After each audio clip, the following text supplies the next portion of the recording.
I get discouraged for sure, and I will quit fighting at some point. And that point is when the first shovel of dirt hits the top of my box 6 feet down.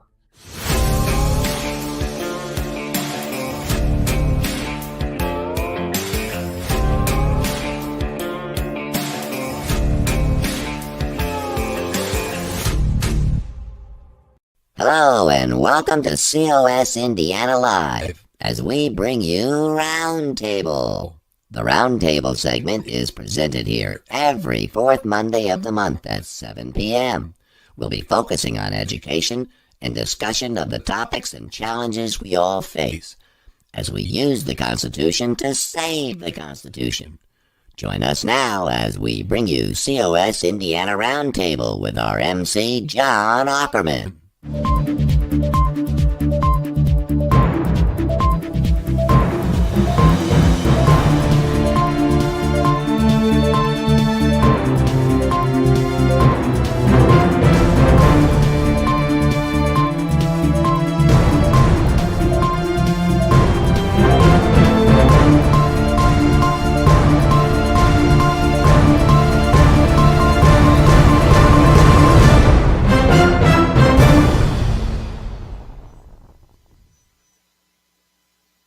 And welcome to COS Indiana Roundtable. I'm your host, John Ackerman.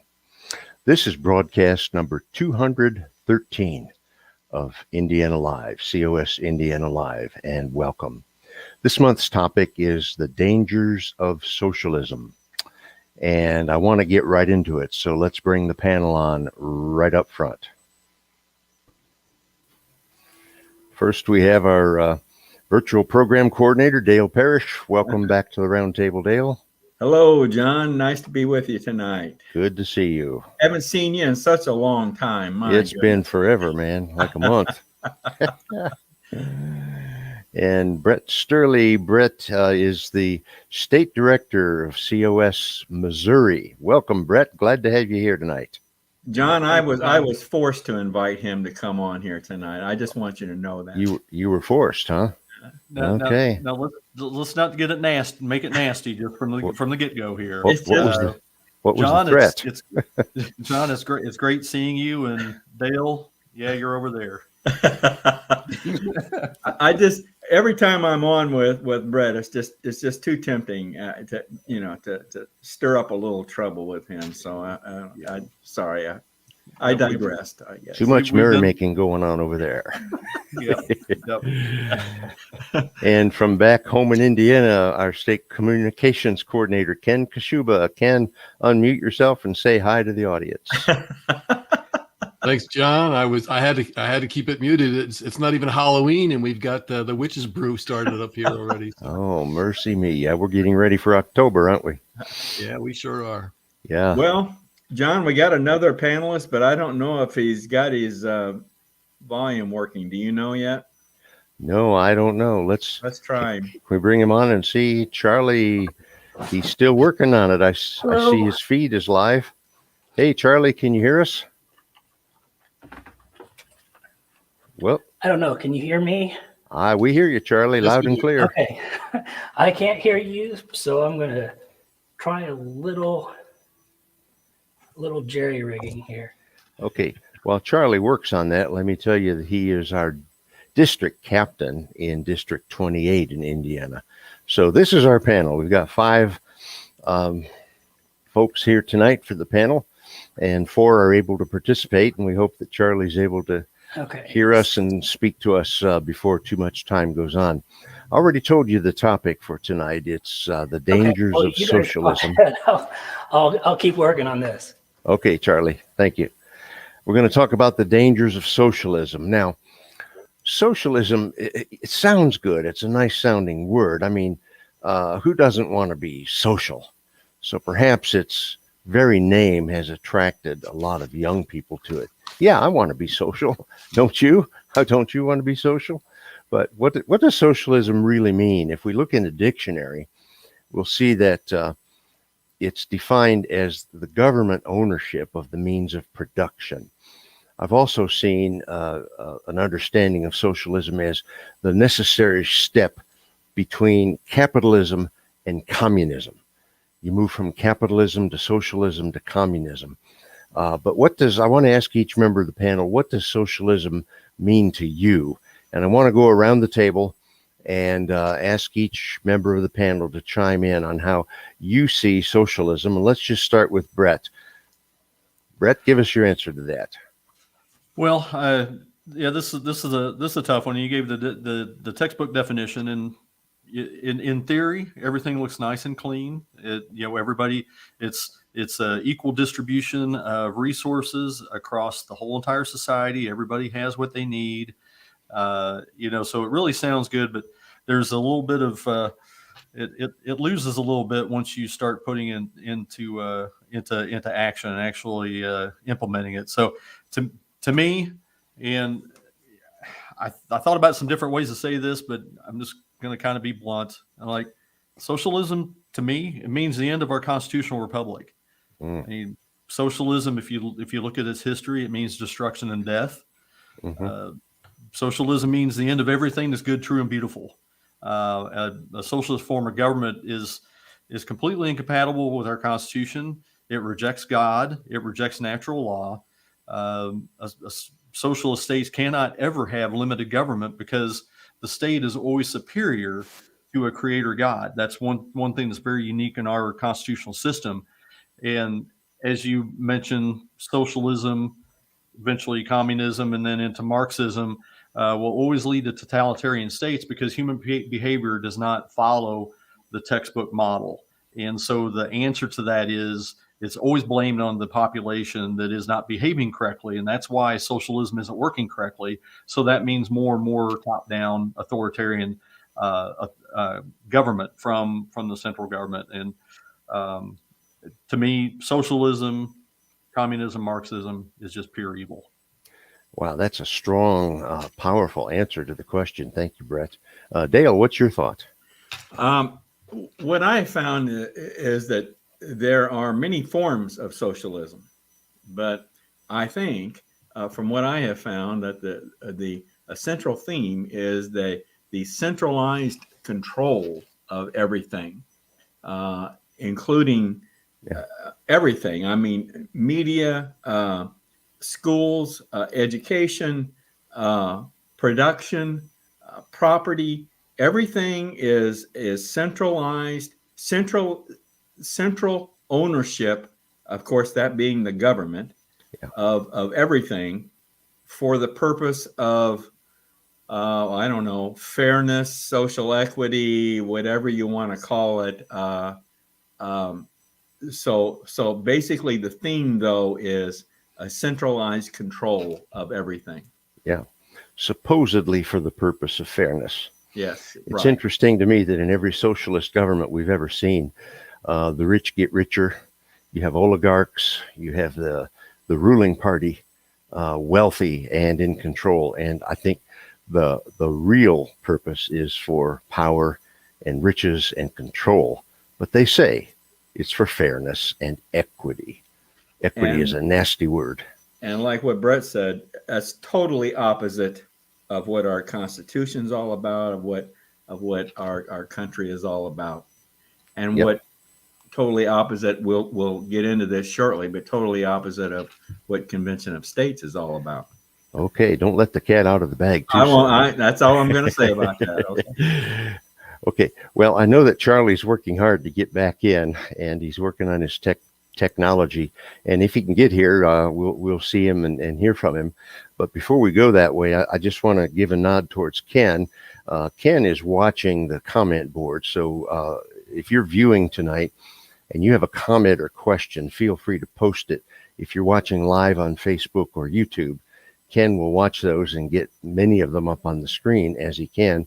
Ken, it's a little bit early. We're less than 10 minutes into the roundtable, but do you have anything from the viewing public, or do you have anything from yourself about what socialism means to you? Well, I think Brett certainly covered a lot of bases in his assessment there, and I agree with everything that both him and Dale said. I think simply put, I mean, the simplest explanation I have from it is you give up freedom for for control, to be controlled by the government. Basically, the more socialism that there is, the more freedoms we lose. So basically, it's giving up freedom to be taken care of by the government. And then it always sounds so good, but to be taken care of. But we do have one comment. I'll go ahead and throw that up here. All right. Susan Gervais is on tonight, and she said, when everyone owns everything equally, there is no incentive to create, work hard, or develop your own skills. Absolutely true. That's right. That's right. Thank you, Susan. Appreciate your interest and your watching and commenting. Yes, Dale. Well, and I think that's one of the objectives of socialism. The central control will do all the creation and all the work and everything.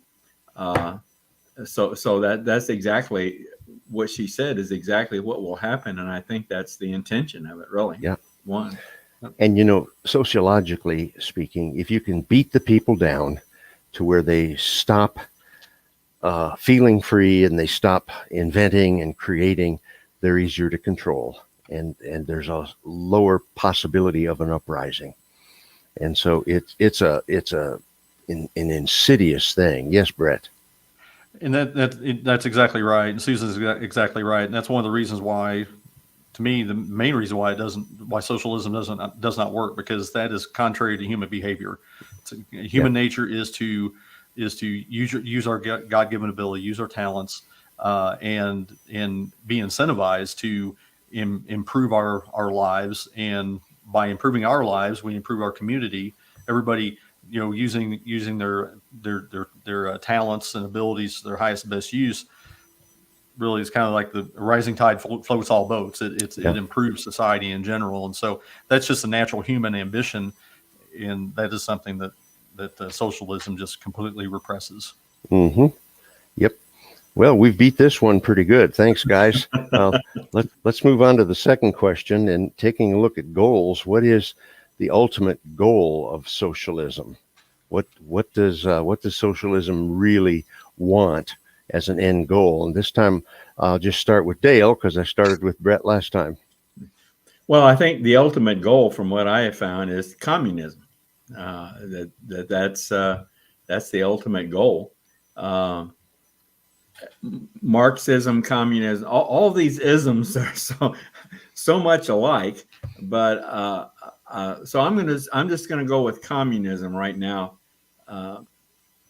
John. And based on my research, what I've done on communism, we are getting very close to it. There are a lot of factors in our society and economy that are very, very close to being communistic. So okay, we're on our way, I think. And on maybe that's a very serious thing, but maybe on the lighter side, I remember some years ago hearing a big time preacher in my religious denomination in the middle of a sermon in front of thousands of people in a big convention say there are many isms that ought to be wasms. and that has stuck with me for a long, long time. And communism ought to be a wasm. It ought to be relegated to the dustbin of history, put it in the past. Brett, what would you add to that on the ultimate goal of socialism?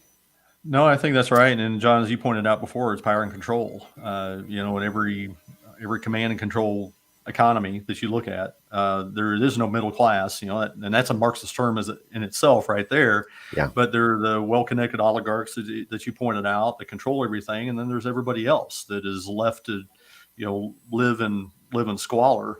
Mm-hmm. And I think if you follow the Great Reset, and the Great Resetters at places like the World Health Organization, they give you a vision. They tell you what their vision is. It's like, you will own nothing, you will eat the bugs. That's Klaus Schwab has said that. You'll live in government-owned housing. You won't have any mobility beyond public transportation. You'll have an allowance from the government through guaranteed basic income, and ultimately, I think the ultimate goal is world depopulation.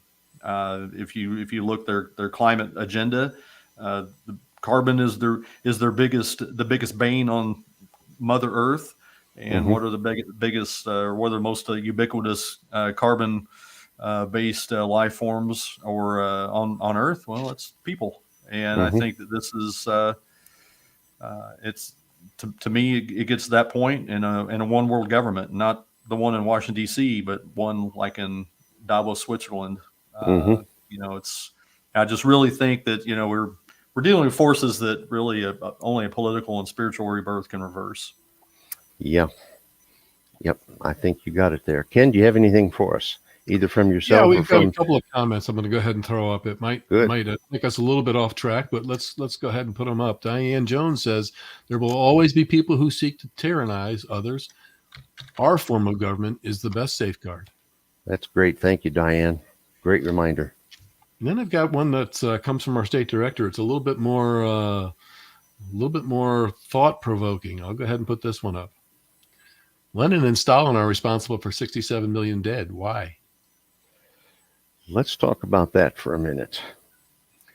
And I think if you add Chairman Mao Zedong from China, the number gets up to over 100 million. It's the deadliest political philosophy that's ever been invented. Why so many dead? Let's pause right there and talk about that for a minute. Brett, do you have a thought? Well, I think it's a socialism by eliminating the incentive for people to excel and to improve productivity and have technological advancements. You burn through our finite resources a lot faster. Yeah. And so the only way to increase the resources is to increase the freedom to the people, which that's not the answer in socialism or communism or Marxism. So the only thing that you can do is you can decrease the number of people that actually have access to resources. And so this is where you end up with gulags, and you end up with work camps and forced labor that really just shorten the life expectancy of people. And you mentioned Chairman Mao. A lot of this comes out of mass starvation because there's just simply not the resources and the food production. There's no incentive for the population of that country to produce enough food for them. I'm going to bring you up, and I'm going to put you on speakerphone. speakerphone. And I know that that happened in Ukraine during the ascendancy of the Soviet Union. Millions of Ukrainians died of starvation. And I know that in the background here, Dale's been doing a workaround with Charlie, where Charlie can listen via Dale's speakerphone, and he can hear us. And you're going to bring him back on now, Dale? I'm sorry, I should have muted myself. Yes, I'm going to bring him on. We're going to try something here. Okay. Yeah, let's see. 21st century technology at work. Okay, Charlie. You just updated to Windows 11 over here at this place, so kind of messed things up. Okay, well, it's pretty good. We're hearing you. We hear you twice, but it's not bad. I can understand things. And so, Charlie, I don't know what you've picked up, but we've gone around on our first couple of questions now. Yeah. What does socialism mean to you, and what's the ultimate goal of socialism? So I want to move on to our third question, and that is, what stake does COS have in this? Why is this a concern of convention of states? Okay. And Charlie, since you've been forced out of the conversation, I'm going to force you in very first here. Tell us your take on why convention of states is even concerned about socialism. What do you think, Charlie? My take on that would be that a lot of the people that we're looking at trying to get involved with COS, we typically gravitate towards the conservative people. I mean, those are the people that tend to align themselves with what our cause is, and unfortunately, the younger generations tend to think that socialism is the best thing since sliced bread. but they don't really understand about it. And if we don't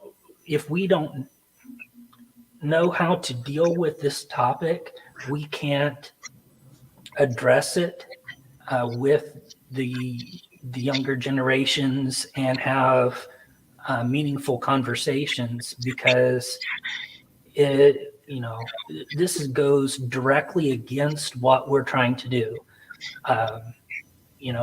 Article 5 is about saying, let's take the power and put it back with the states.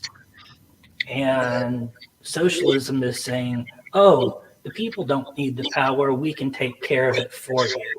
So if we don't get that message across, then we've lost everything with anybody who thinks socialism is the way to go.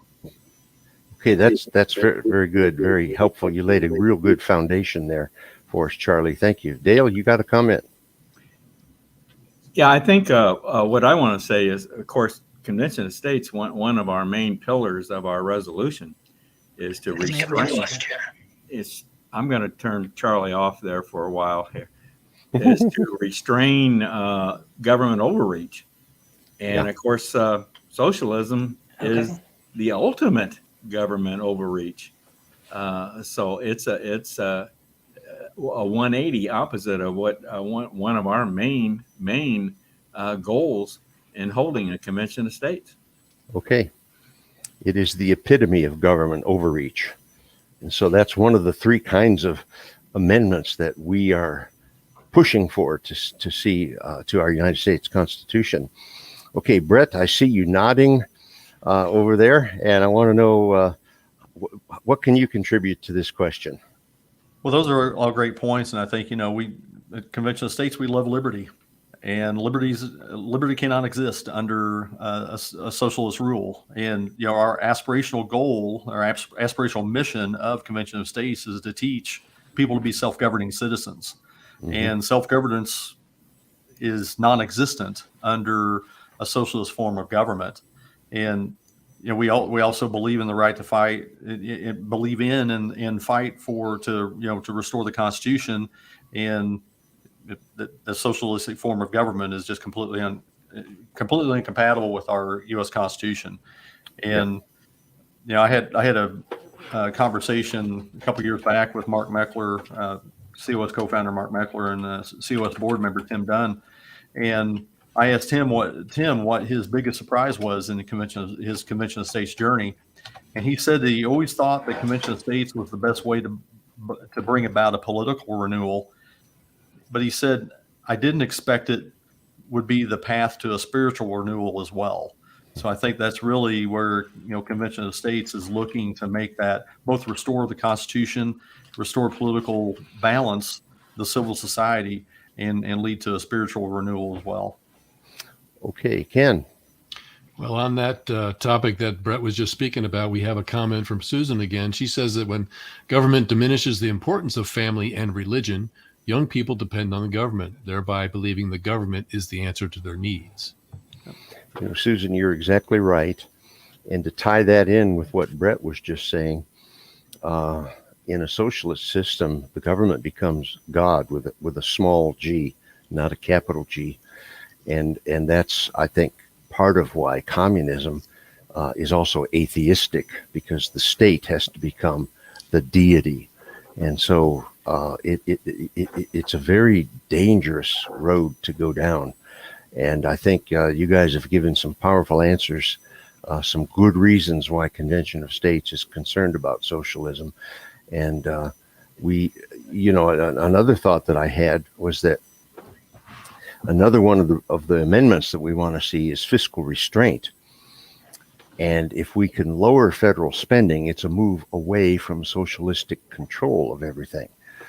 Government spending, as we know, has just exploded. And the debt and deficit have exploded in the last few years. And we've got to turn that around. And it seems like Congress does not have the will to say no. And so we've got to do something to force fiscal restraint upon the federal government. Any final thoughts on this before we go to our break? Anybody? I think you summed it up very well, John. Okay. Charlie, are you doing all right with us now? Charlie, can you hear us? Yeah. Okay. Okay. We've done. I can hear you off of YouTube, so I'm hearing a little bit of the delay. Okay. Yes. Well, that's good. That's good enough because it gets the job done. Well, let's take a short break now, and we're going to hear Marengo Mike's latest and greatest speech. He's going to talk to us about fear.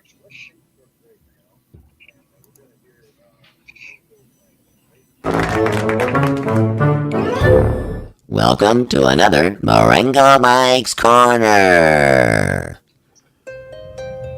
Fear. By now, we've all seen a pattern to its usage. Fear of losing your health, your job, your future. If Americans didn't fear, there would be no business closures, school closures, no fear of getting some good old sunshine and fresh air. It's the same fear that will be used to convince you of the need to let government handle all the necessaries of your life, usurping more and more power while eroding more and more freedom. All in the name of keeping you safe. Taking the smaller steps of socialism down the path to the eventual platform known as communism. Warnings have been issued from plenty of those who have traveled that road in other countries and speak to its horrors. That's how socialism, communism, collectivism comes, a cringe of fear at a time.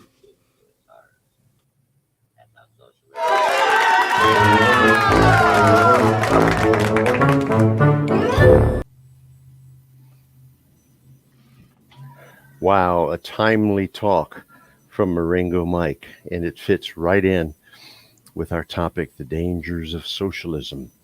Well, Charlie, once again, since you've had technology against you, I'm going to give you first crack at our next question, which is to take a look at how is socialism infiltrating American society. We already see it starting to happen here. So, Charlie, take it, would you please?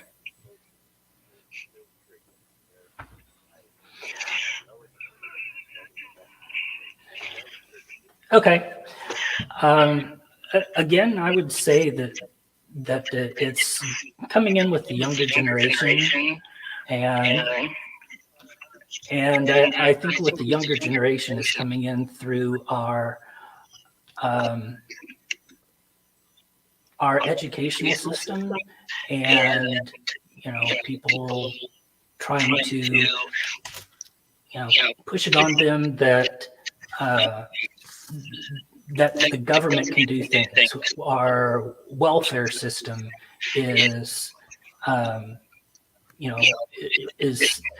being something that people are relying on a lot more than something that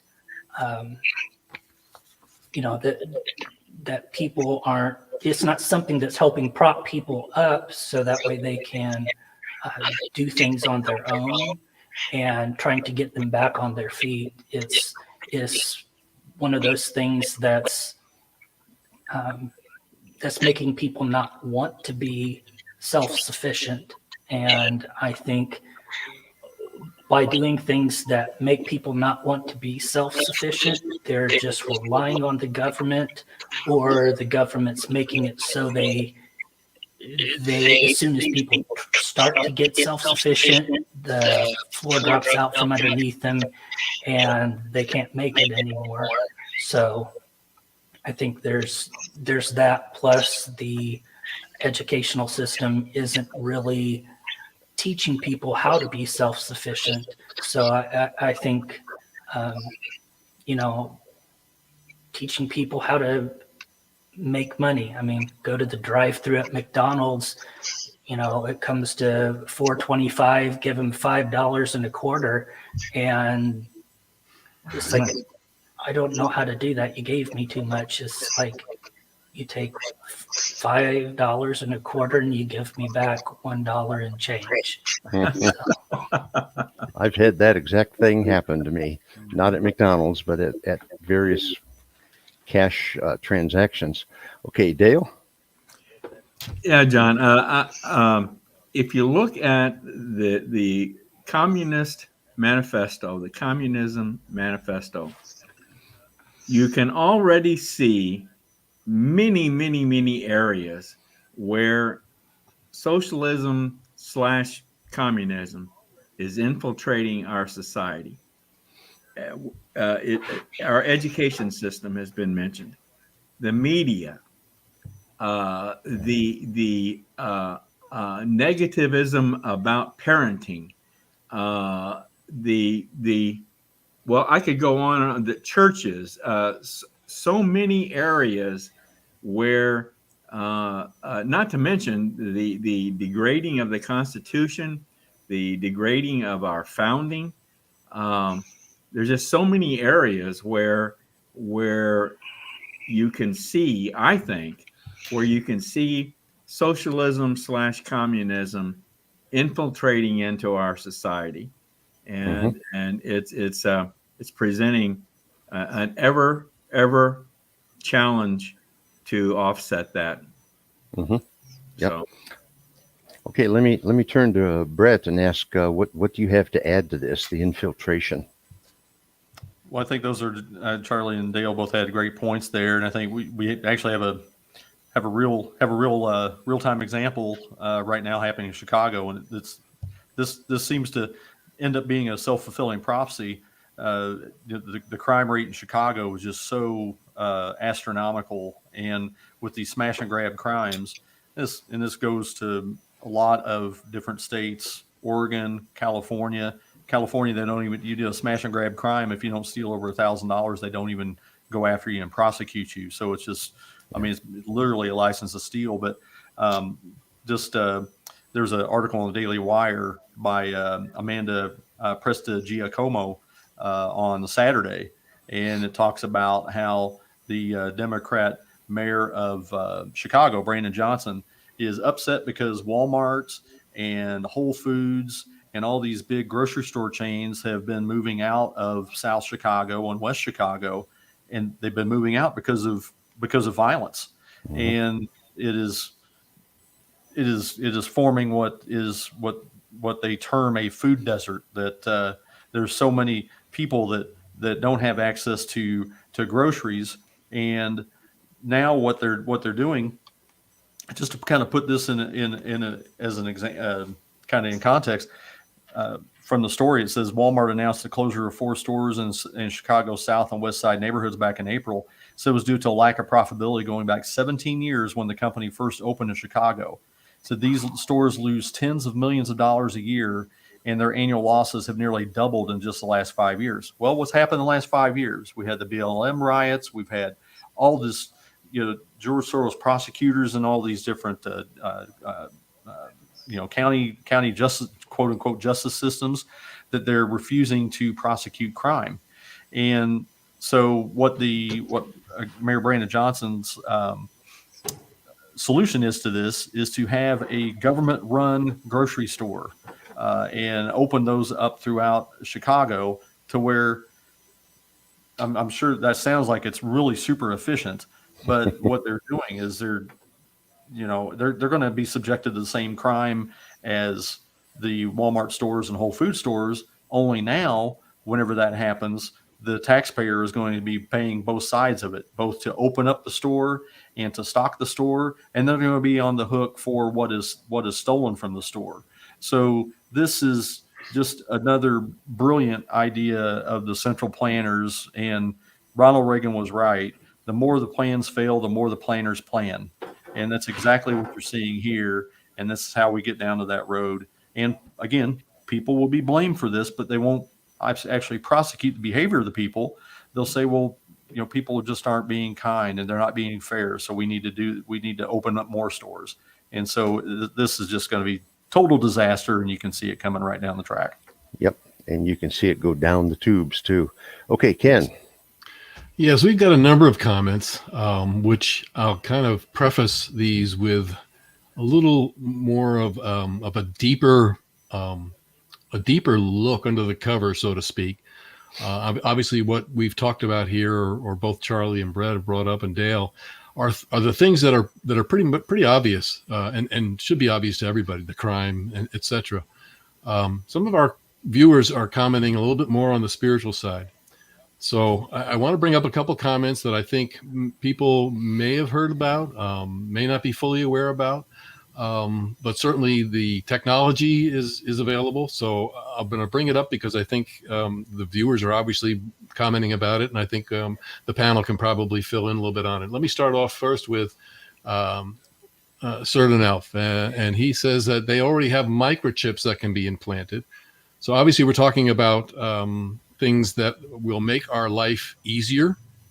I've seen commercials on this already, or talk shows and news programs talking about this already, where the object is, wave your hand. You don't have to bring your debit or credit card with you. You leave your wallet at home.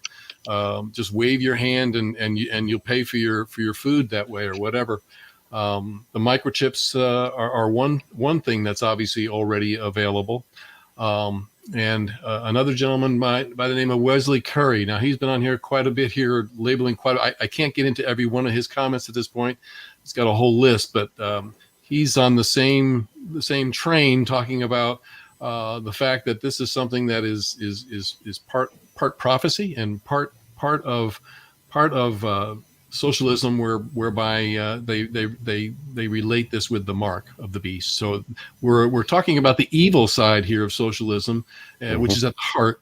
And I know we've been talking a lot about the different things that are obvious to us, or the pitfalls of socialism, and how it's affected, and how COS is involved in all that. But at the root of it, again, comes back down to an evil, subliminal message that some of these people are talking about here online and our commenters. So I've got a few others that I'll bring up really quick, and then we'll let you talk about it. Susan talks about wokeism is just another form of the basic pattern of communism, recruiting the young to rebel against what their parents stand for.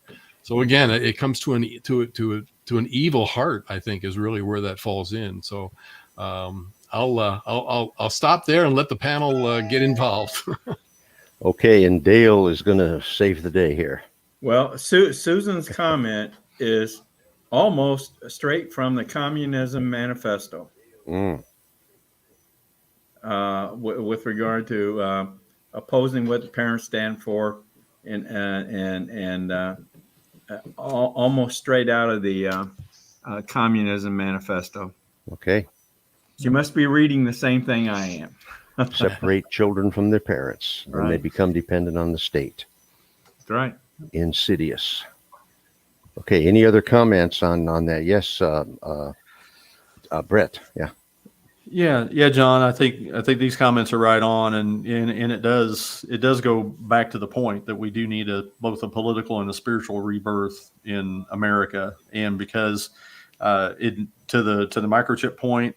And this does cut across all parts of society. To the microchip point, I think it was going back to the World Health Organization again. Yuval Harari, who was Klaus Schwab's right hand man, he was talking about having pills when you take medication, that there would actually be some type of a chip in the pill that would make sure that when you're taking your medicine, make sure that you did take your medicine, how much you took, and just be able to monitor people like that. I mean, and that's incredibly scary. It also goes to, if you've studied anything about central bank digital currency, that is again, that's another whole show right there. But if you want to know how that would work, just ask the Canadian Freedom Truckers, who set up when they were there going across Canada to Ontario to petition their government. They had, I think it was somewhere like around $14 million, I believe, is what they had gotten in a GoFundMe campaign.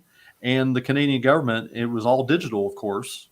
And the Canadian government said, well, you know what, we don't approve of this use of those funds. So we're going to take them and we're going to divert them to charities that we approve of. So just like Thanos snapping his fingers, that money's gone. And so That's exactly what central bank digital currency is, and that's why it's just a horrible idea, because they'll be able to restrict how much of our resources are private property that we have access to, also what we can spend it on, and they'll be able to monitor those patterns. So just horrible, evil, demonic stuff. Indeed. Yes, Dale. John, I want to pose something to you, since I know you have you've been a former pastor. So one of the well, actually, a couple of the items in the Communist Manifesto has to do with churches, and I just wondered what your opinion was on this. One of the items in the manifesto is to infiltrate churches and replace religion with social religion, discredit the Bible, emphasize the need for intellectual maturity, okay? Eliminate prayer or any phase of religious expression in schools. We know that's happened, right? Mm-hmm. And stating that it violates the principle of separation of church and state, which it has nothing to do with. But anyway, what do you think about those? Do you see that happening? Dale, do you not know that I'm the one who asks the questions on this roundtable? Well, actually, those are good questions, and I'm glad to respond to them. Yes, I have a theology degree, a Master of Divinity degree from an accredited seminary, and I was a pastor and a professor of pastoral ministries for a total of about 40 years till I retired. And these things that you just mentioned out of the Communist Manifesto are right at the heart of socialism and communism. And it gets back to something I mentioned a few moments ago about eliminating the whole concept of God, higher power, spiritual reality, so that people become totally dependent on the state. They don't want people to worship or serve anything other than the state, the state over everything. And so the way you do that is you break up churches, you ban the Bible, you tell people that it's a book of myths and you need to grow up intellectually and stop believing all these myths and fables, and put your trust in us, because we've got your best interest at heart and we're going to take good care of you. And that may work for a few people for a short period of time, but I think it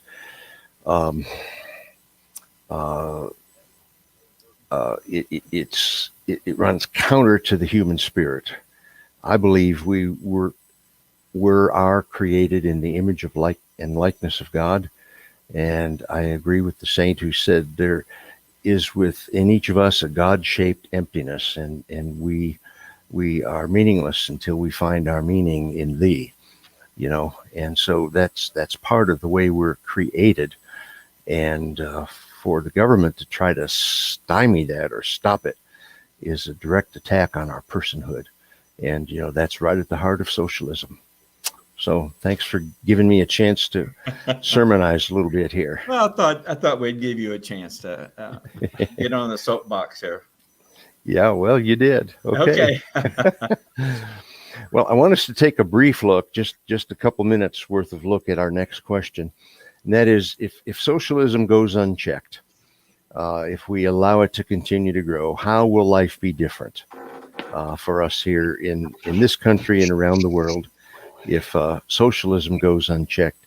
And as I did before, I want to give Charlie first crack at this, since he's had a little technical difficulty. Get your 2 cents in worth, Charlie, and then the others can chime in, okay?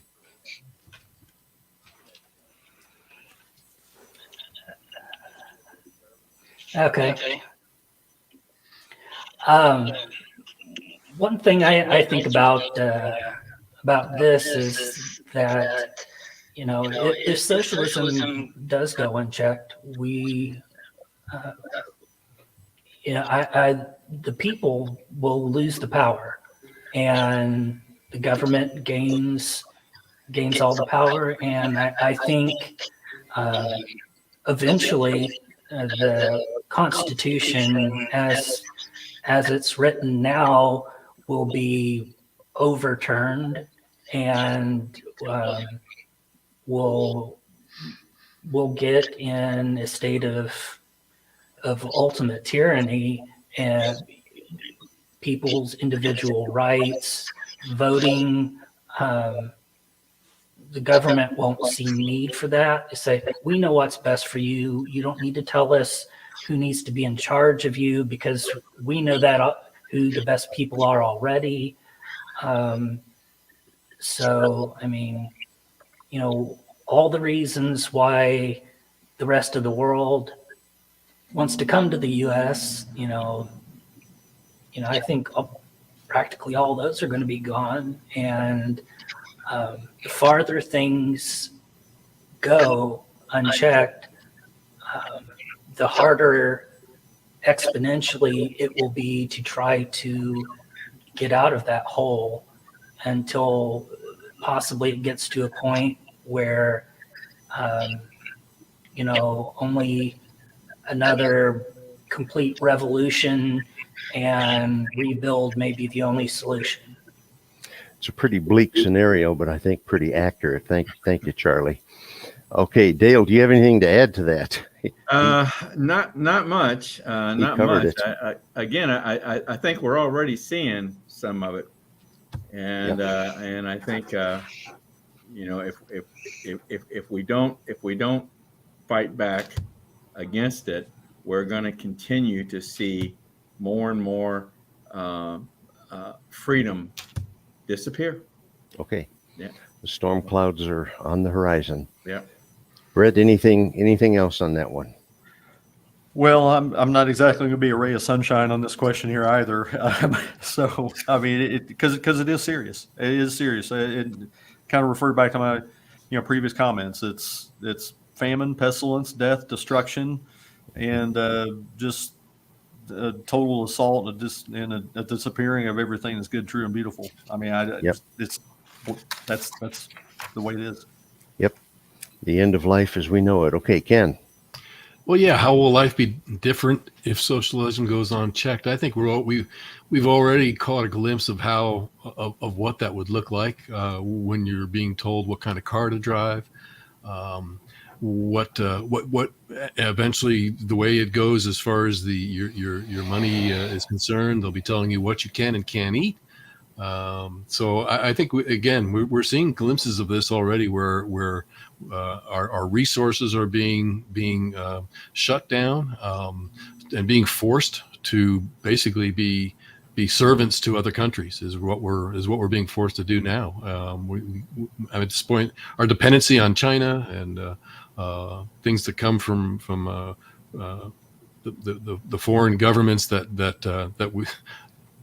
quite frankly we've seen how we can be self-sufficient, and at this point we've already gotten to the point where we're seeing what life would look like, or how life would be different if this continues. Okay, well, it's a pretty dark picture. Yeah, Brett. I was just going to say something real quick. Ken's assessment was actually the most uplifting answer to this question, which tells you just how bad this path at the ultimate end of this path. I tried, Brett. I tried. Okay.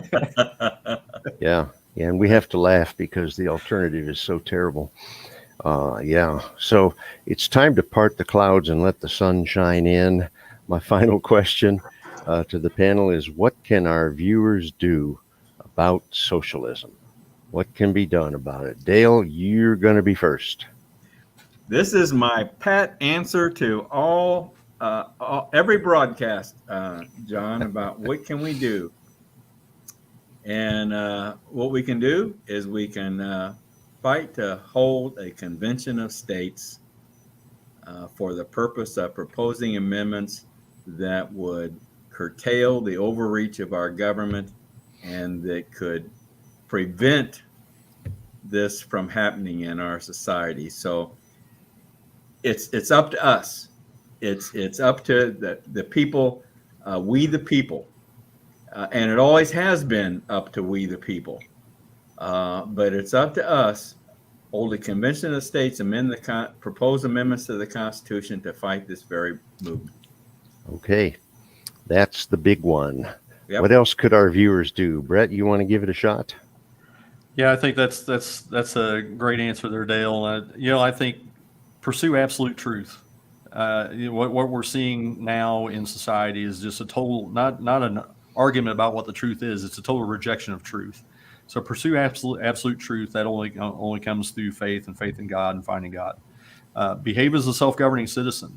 Know who your local government officials are. Go to your city council and school board meetings. Speak out when they lie to you. I guarantee you there's somebody else there in the audience that knows something's wrong, but they're afraid to say anything. So, maybe you getting up and saying something might give them the impetus to do the same. Have a personal relationship with your state and your state senator and your state representative. Make sure you have a free and open dialogue. I mean, the firewall is in the states, and that's why we volunteer for the Convention of States Action, is because we understand that our state legislators are the firewall. The answer is not going to be in Washington, D.C., where the problems are created. And that's why the Convention of States is focused at the state level, and it's time to stop the tail from wagging the dog. Right. And I tell our team that if you have an hour a day, an hour a week, an hour a month, or an hour a year, there's something can be done with that time to restore the Constitution and to preserve liberty for future generations. And we probably have lots of people on here that have maybe signed our petition at Convention of States Action, and that's great. That's greatly appreciated, but it's not enough. We have about 5.5 million supporters nationwide now. If those 5.5 million supporters were actively volunteering on their state teams, I guarantee you that we'd be well within the reach of our 34th state to hold the first of many Convention of States meetings. All right. We need to get to 35 million active supporters, and those people are out there, and that's what it's going to take to restore our constitutional republic. Okay, Ken has something. Yeah, I just want to tailgate on the back of what Brett was saying, and as far as getting involvement, is first of all, we can't fear. We can't be in fear. We can't be fear censorship. We can't fear what is being threatened to people who have a different viewpoint. And to piggyback onto what both him and Dale were talking about is talk to your neighbors. Get out and organize a block walking event. Take a trip around your block. Talk to your neighbors. Let them know what's going on. Some people are totally clueless. Other people you'll find have the same opinion, just don't want to voice it. And when they see people gathering together and having that opinion and that voice that wants to get our country back on track, I think that's some things that our viewers can do. Okay, this is all really good and powerful stuff. Charlie, I'm going to give you the last word this time.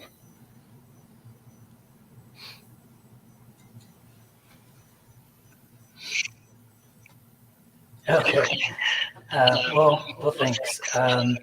I think one thing that we have right now, even though we have yet to get the Convention of States, something that we already do, but I think a lot of us take it all for granted, is simply voting.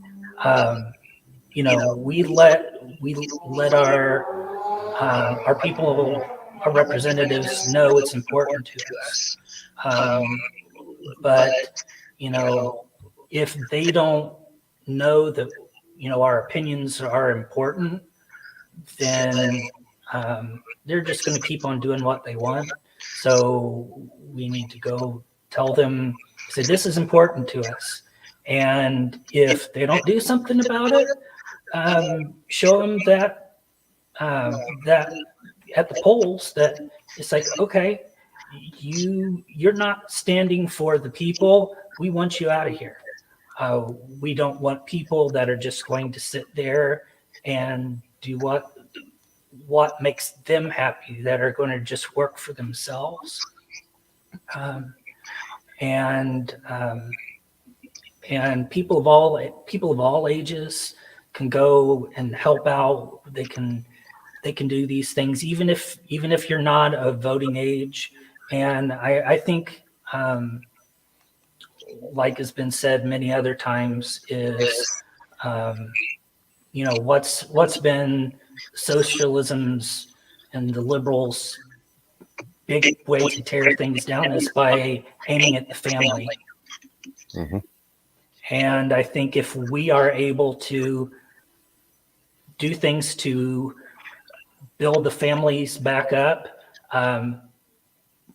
get involved in church activities, do things that will build things up at the community level, then it will eventually build things up at all the way up to the governments. So.